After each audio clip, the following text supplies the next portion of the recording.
उस तो ऐसा कितनी बार हुआ है कि आपके सामने कुछ बुरा हो रहा हो और आपने उस बुराई से बचने के लिए उसे नजरअंदाज कर दिया और अपने रोज के कामों में लग गए। हम सभी ने यह कभी ना कभी अपनी जिंदगी में शायद किया ही होगा।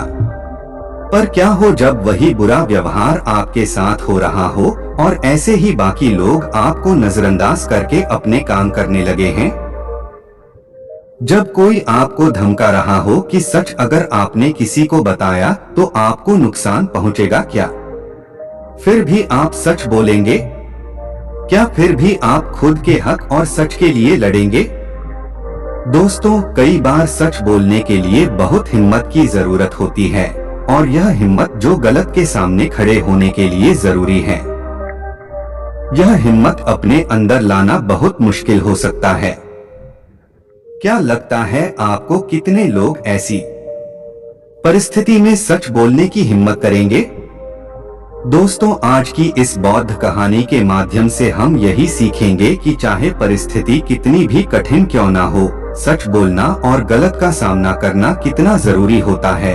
और हम देखेंगे कि आज के हमारे इस कहानी के युवक ने कैसे हिम्मत जुटाई और सच का साथ दिया। तो बिना किसी देरी के शुरू करते।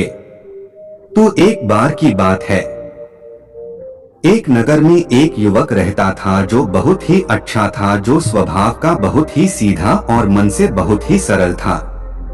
वह न तो किसी से लड़ाई झगड़े करता था और न ही किसी को कभी भला बुरा कहता।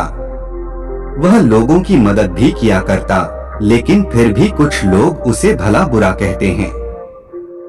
इस पर वह मुस्कुराकर वहां से चला जाता है।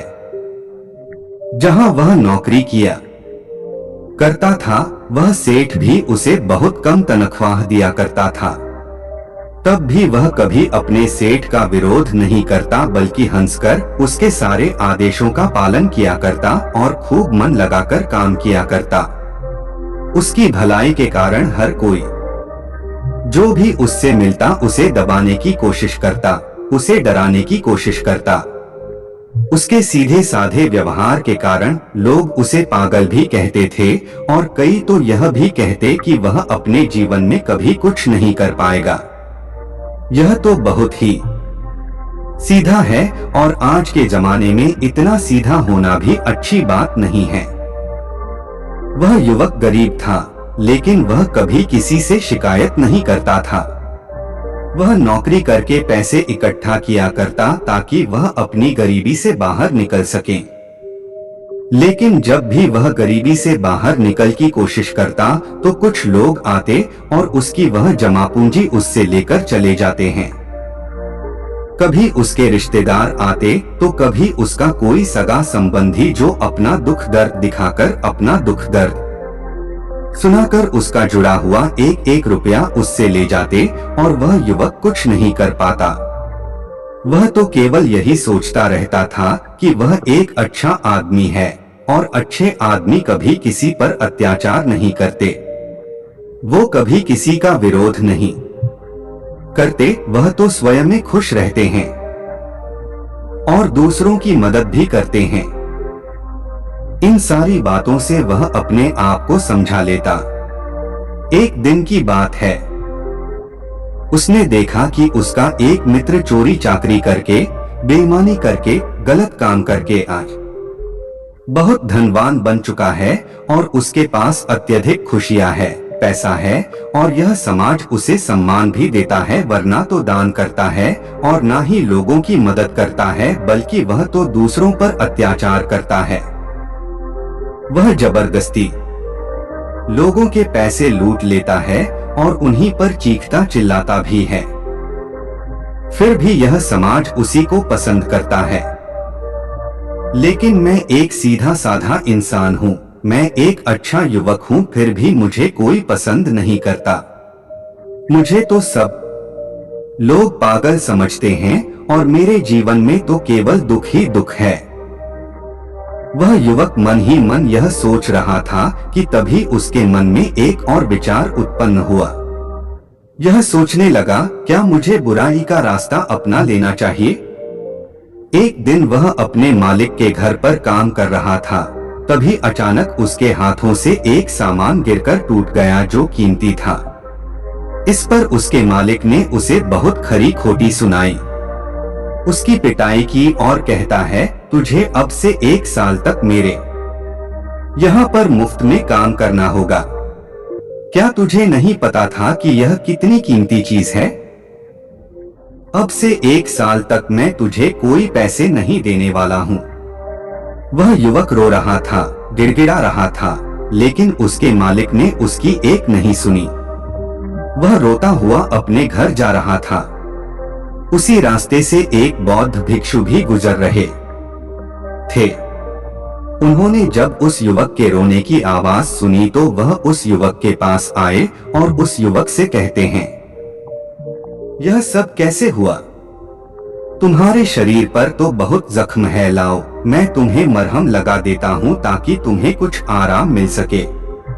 इतना कहकर उन भिक्षु ने युवक के शरीर पर कुछ जड़ी बूटियों का लेप लगाया, जिससे उस युवक को अपने दर्द से थोड़ी राहत मिली। इस पर वह युवक उन बौद्ध भिक्षु से कहता है, हे गुरुवर, आप तो ज्ञानी मालूम पड़ते हैं, क्या आप मेरी एक बात का जवाब देंगे? इस पर वो बौद्ध भिक्षु कहते हैं, पूछो। तभी वह युवक उन बौद्ध भिक्षु से कहता है, हे गुरुवर, अच्छे लोगों के साथ बुरा क्यों होता है? मैं बहुत सीधा साधा इंसान हूँ। मैंने कभी किसी का बुरा नहीं किया, ना ही मैंने कभी किसी को अपशब्द कहे, बल्कि जो भी मेरे पास मदद मांगने आता है मैं उसकी मदद भी कर देता हूँ। लेकिन अब तक मेरे साथ कभी कुछ अच्छा नहीं हुआ। मैं हमेशा दुख में जीता हूँ, जबकि इस दुनिया में ऐसे बहुत सारे बुरे लोग हैं जो अपना जीवन सुखी सुखी जी रहे हैं, जबकि वह लोगों को लूटते हैं, लोगों के पैसे छीन लेते हैं, लोगों पर अत्याचार करते हैं। फिर भी समाज उन्हीं को पसंद करता है, उन्हीं का सम्मान करता है।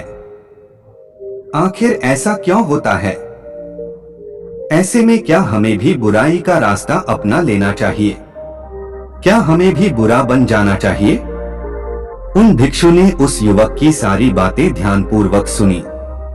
उसके बाद वह उस युवक को जवाब देते हुए कहते हैं, भंते, जिसके कर्म बुरे हैं उसके कर्म का फल उसे अवश्य मिलेगा और वह अवश्य रूप से बुरा ही होगा। जिसके कर्म अच्छे हैं उसे भी उसके अच्छे कर्मों का फल अवश्य मिलेगा और वह आवश्यक रूप से अच्छा ही होगा।